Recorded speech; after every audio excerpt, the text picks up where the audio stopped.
এখানে এই আওয়ামী লীগের নেতাদেরকে আদালতে নেওয়া হচ্ছে। আপনি এই ইনু সাহেবের দিকে একটু তাকায় দেখেন, উনিও কি পরিমাণ খুশি, মানে মনে হচ্ছে যে চারপাশে ওনার বন্ধু বান্ধব ওনার সাথে আর কি মজা মস্করা করতেছে। দেখেন কি সুন্দর হাসি, দেখেন বাহ চমৎকার, মানে সোনার ছেলে একদম মহৎ কাজ করছে, মহৎ কাজ করে হাসতে হাসতে করে দাঁতগুলা দেখেন কি সুন্দর, ওরে খোদা রে খোদা, হাসি বন্ধ বন্ধ বন্ধ। ওনার দিকে একটু তাকায় দেখেন, মানে কি সুন্দর হাসতেছেন, একবারে খুব চমৎকার ভাবে হাসতেছেন, একবার খুব দারুণ, হ্যাঁ অনেক খুশি, দেখেন কি সুন্দর কথা বলতেছে, অনেক হাসি খুশি।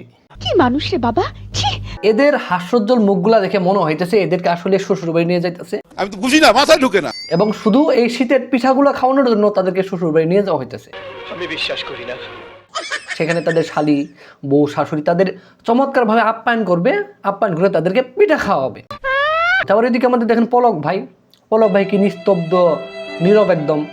শোনা গো আমার, দেখেন যে বেটার মুখে কোনো একদম হাসি নাই, ওই যে পিছনে একদম মানে চুপচাপ নীরব নিরীহ একটা মানুষ। এখন কথা হচ্ছে যে এই বেটা হাসে না কিসের জন্য? পলক ভাইকে দেখে যেটা মনে হইতেছে যে সে তার বন্ধুর শ্বশুর বাড়িতে আসছে, সেজন্য তার মনে হয় পিঠা টিঠা একটু কম দেওয়া হয়েছিল বা হবে মনে হয়, সেজন্য তার মন খারাপ। না না, কাজটা ঠিক হয়নি। বের হওয়ার ভিডিওটা একটু দেখেন, এই যে আমাদের সাজান, এই রে খোদা, মানে তার হাসিতে কেমন হইতেছে ভাই, এরা মনে হয় মানে একদম মানে শালি 2-3 মিলে ধরছিল যে দুলা ভাই আপনি খাবেন না কিসের জন্য, আপনাকে খাইতেই হবে। কোনো শালি তার হাত টিপে দিছে, কোনো শালি তার এই যে পা টিপে দিছে, কোনো শালি তার শরীরের প্রত্যেকটা অঙ্গ প্রত্যঙ্গ টিপি করছে এবং তাকে খুব যত্ন সহকারে পিঠা খাওয়াইছে। দেখেন তার হাসি কি চমৎকার ভাবে সে আসতেছে। এইটা কেমন কথা? তাদের হাসি খুশি দেখলে মনে হয় যে তাদেরকে খুব জামায়াদার করছে, করে তাদেরকে শ্বশুরবাড়ি থেকে নিজের বাড়িতে নিয়ে যাইতেছে। এইটা আমরা জানতাম। ইনু ভাইকে দেখেন, ইনু সাহেব, ওনারও 2-3টা শালি ছিল, 2-3টা শালি সবাই তাকে খুব আদর আপ্যায়ন করছে, একদম হাসি খুশি মন নিয়ে সে শ্বশুর বাড়ি থেকে নিজের বাড়িতে যাইতেছে। কথা সত্য। আর আমাদের রাজ্জাক সাহেব, ওনাকে দেখে মনটা খুব ভালো না, খুব খারাপ না, ওনাকে মনে হয় পিঠা একটু কম দিছিল, কমাই দিছিল। এর অপমান আমি সহ্য করব না।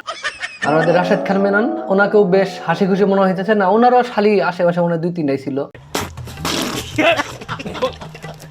এই বেচারা খুব খারাপ, দেখেন তার মনটা খুবই খারাপ একবারে। আরে তার মনে পিঠাই দেয় নাই মনে হয়। না না, কাজটা ঠিক হয়নি।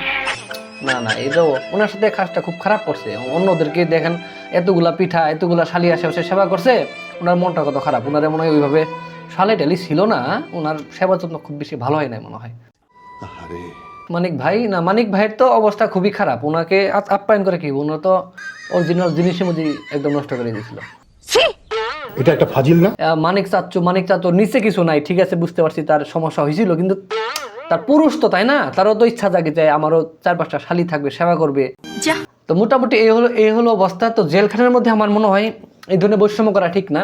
এখন সবাই যেহেতু শ্বশুর বাড়িতে গেছে, প্রত্যেকেরই সুন্দরী শালি দ্বারা আপ্যায়নের অধিকার আছে, প্রত্যেকের সমান পরিমাণ পিঠা নাস্তা খাওয়ার অধিকার আছে। এখন আপনি তাকে জেলখানা দিয়ে কতজনকে 4-5টা শালি দিয়ে সেবা করলেন, আবার 2-1জনকে শালি ছাড়া সেবা করলেন, এটা হইল নাকি? তুমি কথা বেশি বলো।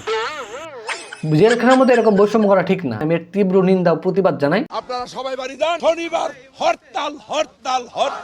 আমি আশা করতেছি আগামীতে যখন তাদের হাজিরা নেওয়া হবে, তাদেরকে সমানভাবে আপ্যায়ন করা হোক এবং তাদের আশেপাশে সুন্দরী 4-5টা শালি সবাইকে দিয়ে আপ্যায়ন করা হোক।